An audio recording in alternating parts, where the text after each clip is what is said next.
Hello students, good morning and most welcome to our YouTube channel which is Chemistry Vibes with Shweta Goti. So basically SN2 reaction हमने देख ली थी. So आज हम देखने जा रहे हैं SN1 reaction of hello alkanes, right. नाम मैंने यहाँ पे लिखा है, हमें पता ही है S is stand for a substitution, N which is nucleophilic and 1 यहाँ पे मोलिकुलरिटी दिखाता है which is 1, right. So basically नाम क्या होगा रिएक्शन का? Unimolecular nucleophilic substitution reaction, right. यहाँ पे जो इंपॉर्टेंट पॉइंट्स है उसको मैंने स्टार लगा के रखा है.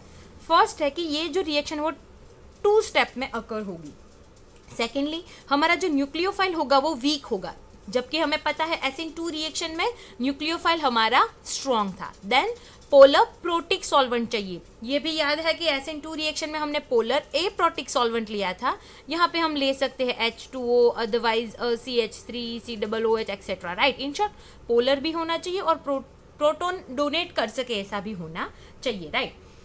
Okay fine. So let's see. सबसे पहले तो देख लेते कि 2 स्टेप्स है. तो जो फर्स्ट स्टेप होगा वो क्या होगा? Generation of carbocation. क्या होगा student? Generation of carbocation. Step 1, right. Step 1 is generation of carbocation. Let's see. हमारे पास पता है, हमारे पास जो भी सबस्ट्रेट था वो सेम रहने वाला है विच इज ऑप्टिकली एक्टिव. और ऑप्टिकली एक्टिव का भी हमें पता है क्या होगा? कार्बन की जो कायरालिटी है वो सेम रहेगी, रिटेन रहेगी, विच मीन्स कायरल कार्बन होगा तो वो जो सब्सटेंस है वो क्या हो जाएगा? Optically active. Let's just check it out. यहाँ पे हमने उसके साथ हेलोजन अटैच किया है. अब कायरल का मतलब क्या हुआ? चारों की चारों वैलेंसीज में यहाँ पे हाइड्रोजन है, डिफरेंट ग्रुप से सेटिस्फाई करूंगी. एक हो गया हमारा, ये है हमारा R, मतलब जो बिलो द प्लेन, और ये हो गया हमारा R डैश, राइट. अब न्यूक्लियोफाइल मतलब यहाँ पे मैं सिर्फ और सिर्फ हेल्प लूंगी पोलर प्रोटिक सॉल्वेंट की, राइट. सो सपोज ले रहे हैं हम H2O. हमें पता है उसकी डाइलेक्ट्रिक स्ट्रेंथ बहुत ज्यादा है और ये हमारा जो बॉन्ड है कार्बन एंड हेलोजन के बीच का वो भी क्या है? पोलर है, राइट. हेलोजन की हमें पता है इलेक्ट्रोनेगेटिविटी ज्यादा है तो वो क्या करेगा? बॉन्ड की जो इलेक्ट्रॉन्स है वो अपनी साइड खींचेगा, विच मीन्स बॉन्ड पोलर होगा. और ये बॉन्ड ब्रेक होके हमें कार्बोकैटायन का जनरेशन होगा. डेफिनेटली हेलोजन बॉन्ड के सारे इलेक्ट्रॉन अपने साथ लेके चला जाएगा, तो ये क्या हो जाएगा? एक तो हेलोजन मिलेगा हमें जो टोटली नेगेटिव होगा और कार्बन मिलेगा जो टोटली पॉजिटिव. अब एक सिंपल सी चीज, अगर हेलोजन चले गए तो ये तीनों ग्रुप एक ही प्लेन में रिलैक्स हो जाएंगे, येस और नो, राइट. चलो, तो ये हो गया हाइड्रोजन, ये हो गया R डैश और ये हो गया R. इन शॉर्ट ये तीनों के तीनों ग्रुप सेम प्लेन में आ जाएंगे. और हमें पता है कि कार्बोकैटायन जो है उसका स्ट्रक्चर हमें क्या मिलेगा? ट्राइगोनल प्लेनर, यस और नो? सी. सो ये हो गया स्टेप 1. अब क्या होगा? बेसिकली ये जो न्यूक्लियोफाइल है वो अब रिएक्ट करेगा, ये जो कार्बोकैटायन है वो अब रिएक्ट करेगा हमारे न्यूक्लियोफाइल से. इन शॉर्ट स्टेप 1 के अंदर हमने कहीं पे भी न्यूक्लियोफाइल को यूज नहीं किया है. और ये जो स्टेप है मैं यहाँ पे लिख रही हूँ इंपॉर्टेंट पॉइंट्स कि स्टेप 1 जो है वो रेट डिटरमिनिंग स्टेप है. वो स्लो भी है, ऑब्वियसली जो स्लो स्टेप होता है वो ही क्या होता है? Rate determining step. मतलब इसी के ऊपर से हम उसका रेट जो है वो लिख सकते हैं. अब अगर हम इसका रेट लिखना चाहे तो हमने पहले भी लिखा था. सी, अगर रेट डिटरमिनिंग है सो सिंपल सी चीज है कि न्यूक्लियोफाइल तो हमने यूज ही नहीं किया, एक सबस्ट्रेट ही यूज हो रहा है जो कि हमारा हेलो अल्केन है. तो मैं रेट कैसे लिख सकती हूँ इसका?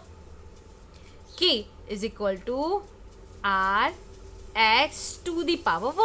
राइट. सो इसका ऑर्डर भी क्या होगा? 1, राइट. क्योंकि फर्स्ट स्टेप में हमने सिर्फ और सिर्फ किस पे फोकस किया?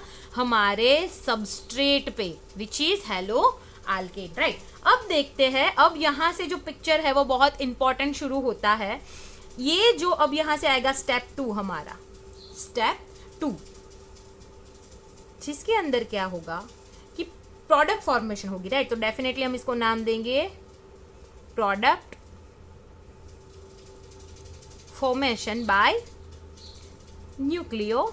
Hydrophilic attack. डेफिनेटली अब ये जो है हमारा कार्बोकैटायन बना है वो अब पूरी रिएक्शन के अंदर वर्क करेगा। कैसे, लेट्स जस्ट सी कार्बोकैटायन को मैं यहाँ पे दिखा देती हूँ। ये रहा सेम प्लेन में हाइड्रोजन, सेम प्लेन में R dash and same plane में आर, डजेंट मैटर, आप इन दोनों को कहीं पे भी दिखा सकते हो, राइट। अब हमारा न्यूक्लियोफाइल है वो अटैक करेगा। सपोज हमने H2O लेके रखा है तो उस अकॉर्डिंगली अपना जो भी न्यूक्लियोफाइल जनरेट होगा OH माइनस डेफिनेटली वो एक्ट करेगा, राइट। बट यहाँ पे हमने एग्जाम्पल नहीं लिया है तो मैं सिर्फ और सिर्फ दिखा रही हूँ न्यूक्लियोफाइल, राइट। अब सोचो कि सी आगे के केस में क्या हो रहा था NH2 में, सॉरी SN2 रिएक्शन में, कि उसको अप्रोच करने के लिए स्पेस ही नहीं मिल रही थी, राइट, क्योंकि वो एक ही स्टेप में खत्म हो रहा था। अब क्या होगा, इसको तो दोनों साइड से स्पेस मिल रही है। It can either do front attack और एल्स बैक अटैक, राइट। तो इन शॉर्ट यहाँ पे हमारे पास दो केसेस हो गए। Let's just check. First case जो है वो मैं फ्रंट अटैक का बता रही हूँ। अगर फ्रंट अटैक करेगा न्यूक्लियोफाइल तो सी कैसा सीन होगा हमारे पास। सपोज यहाँ पे न्यूक्लियोफाइल अटैच हो गया बाय फ्रंट अटैक, राइट। तो ये जो तीनों के तीनों ग्रुप है वो जैसे थे वैसे सेम कंडीशन में चले जाएंगे, क्योंकि जहां से हैलोजन निकला वहीं पे हमारा न्यूक्लियोफाइल अटैच हुआ। यहां आ गया हमारा हाइड्रोजन, डैश पोजीशन पे आ गया आर एंड वेज पोजीशन पे आ गया आर डैश, राइट। ये कौन सा केस हुआ, फ्रंट अटैक वाला। अब दूसरा होगा जो होगा बैक अटैक, प्लस क्या होगा, बैक अटैक करेगा। अब चलो बैक अटैक करेगा तो क्या होगा, न्यूक्लियोफाइल यहाँ पे बैक साइड से ज्वाइंट होगा तो क्या होगा, सपोज करो यहाँ पे न्यूक्लियोफाइल ज्वाइंट हो चुका है तो ये तीनों के तीनों ग्रुप है अब वो फॉरवर्ड डायरेक्शन के अंदर श्रिंक हो जाएंगे, राइट। सो कुछ इस तरीके से होगा, hydrogen in a same plane, यहाँ पे डैश पोजीशन पे आर एंड वेज पोजीशन पे आर डैश। ये सुनो, अब एक सिंपल सी चीज सोचो, ये हुआ हमारा back attack, right, back attack. चलो अब ये प्रोडक्ट को हम नाम देते हैं। चलो इसके अंदर जो हमारे मेन ग्रुप है उसकी पोजीशन और हमारे सबस्ट्रेट के अंदर की मेन ग्रुप की पोजीशन दोनों रिटेन हो रही है, विच मीन्स सिमिलर है। They are going to try retain their places. तो अगर मेन प्रोडक्ट में और हमारे सबस्ट्रेट में ग्रुप की position retain same, they are going to retain same, तो हम उसको बोलेंगे रिटेंशन प्रोडक्ट। क्या बोलेंगे, रिटेंशनल प्रोडक्ट। और अगर ये केस हमारा कौन सा मिल रहा है, SN2 वाला, विच मीन्स टोटली इनवर्स, तो इसको हम बोलेंगे इन्वर्जन प्रोडक्ट, राइट। अब की जब स्टेप 2 के अंदर दोनों ही केसेस की पॉसिबिलिटी सिमिलर है, क्या है, दोनों ही केसेस की पॉसिबिलिटी सिमिलर है, तो 50-50% का दोनों का हमें इक्वल अमाउंट मिलेगा।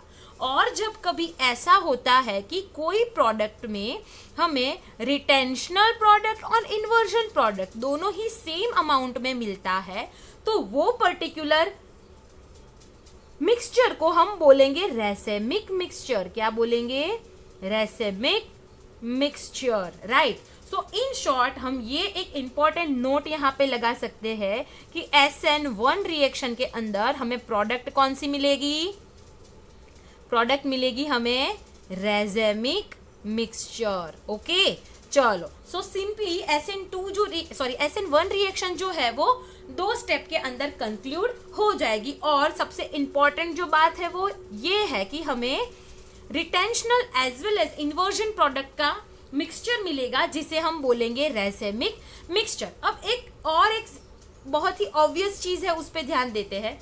सपोज, चलो मैं यहाँ पे लिख रही हूँ, सपोज कि हमारा सबस्ट्रेट है वो प्लेन पोलराइज लाइट को लेफ्ट साइड रोटेट कर रहा है, राइट। तो डेफिनेटली हमारी जो रिटेंशनल प्रोडक्ट मिलेगी वो भी प्लेन पोलराइज लाइट को लेफ्ट साइड रोटेट करेगी, यस। और जो इन्वर्जन प्रोडक्ट मिलेगी वो प्लेन पोलराइज लाइट को राइट साइड रोटेट करेगी, राइट। बट हमारी जो प्रोडक्ट है वो रेसेमिक है, विच मीन्स ये दोनों का मिक्सचर है। मतलब एक प्रोडक्ट जो उसको लेफ्ट साइड रोटेट कर रही है, दूसरी राइट साइड रोटेट कर रही है, इन शॉर्ट जो यहाँ पे रोटेशन है वो 0 हो जाएगा। Is that clear? राइट। चलो, सो इन शॉर्ट ये बात हो गई हमारे SN1 रिएक्शन की। अब कुछ इंपॉर्टेंट पॉइंट्स जो है वो मैं यहाँ पे आपको लिखा देती हूँ, ताकि उसके ऊपर से हम पूरी जो रिएक्शन है उसको इजीली याद रख सके। चलो, सो सबसे इंपॉर्टेंट एंड फर्स्ट पॉइंट जो है वो हमें पता है कि क्या है। एक तो 2 स्टेप्स रिएक्शन है, 2 स्टेप्स रिएक्शन है। उसमें इंपॉर्टेंट क्या है कि जो फर्स्ट स्टेप है वो क्या हो गया हमारा, रेट डिटर्मिनिंग स्टेप, राइट। इसी के ऊपर से क्वेश्चन आएंगे स्टूडेंट, राइट। चलो, सो रेट कैसे लिखेंगे, K which is concentration of substrate. तो ऑर्डर क्या आएगा, ऑर्डर ऑफ रिएक्शन इज 1। चलो, अब सेकंड जो है वो क्या है कि हमें रेजेमिक मिक्सचर मिलेगा एज अ प्रोडक्ट। क्या मिलेगा, रेजेमिक मिक्सचर, विच मीन्स क्या होता है, retention product plus inversion product. यहां पे इंपॉर्टेंट चीज क्या याद रखनी है कि रोटेशन मस्ट बी नेग्लिजिबल और वी कैन से 0, राइट। अब जो इंपॉर्टेंट है, सबसे इंपॉर्टेंट वो है rate of stability by carbocation. चलो, अब बहुत इंपॉर्टेंट है कि कार्बोकैटायन की वजह से रेट क्या होगा वो हमें पता लगाना है, राइट। तो वो जो रेट है वो किसके ऊपर डिपेंड करता है, stability of carbocation, right. Let's see, हमें पता है कि फर्स्ट स्टेप के अंदर सिर्फ क्या हो रहा है, जनरेशन ऑफ कार्बोकैटायन जो है वो जनरेट हो रहा है। तो डेफिनेटली जितना जो हमारा कार्बोकैटायन है वो स्टेबल होगा, सेकंड स्टेप होने में हमें उतनी ही ज्यादा आसानी होगी। और हमें पता है कि सबसे ज्यादा स्टेबिलिटी होती है टर्शरी कार्बोकैटायन, देन आएगा सेकेंडरी कार्बोकैटायन और उससे कम होगी प्राइमरी, एंड देन आएगा हमारा 0 डिग्री और we can say CH3, right. So in short ये है हमारा stability order with the base of carbocation. तो अगर हमारे पास सबस्ट्रेट के फॉर्म में टर्शरी कार्बोकैटायन जनरेट हो रहा है तो वो हमें सबसे फास्ट रिएक्शन देगा, और सबसे स्लो जो देगा वो होगा हमारा मिथाइल ग्रुप। ओके, चलो, सो इन शॉर्ट हमारा रेट ऑफ रिएक्शन जो है वो किस पे डिपेंड करता है, सबस्ट्रेट के ऊपर। किसके ऊपर, सबस्ट्रेट के ऊपर। Then fourth and important, we have to use polar protic solvent. Okay, चलो, सो इन शॉर्ट यहाँ पे SN1 रिएक्शन की सारी जो भी चीजें हैं वो हम फिनिश करते हैं। मोस्ट प्रोबेबली नेक्स्ट लेक्चर में देखेंगे SN1 एंड SN2 का कंपैरिजन, तो उसके ऊपर से हम बहुत सारे MCQ सॉल्व कर पाएंगे, राइट। सो आज के लिए इतना रखते हैं। Till then stay safe, stay home, take care and like, share and subscribe करना बिल्कुल मत भूलना। And thank you for watching.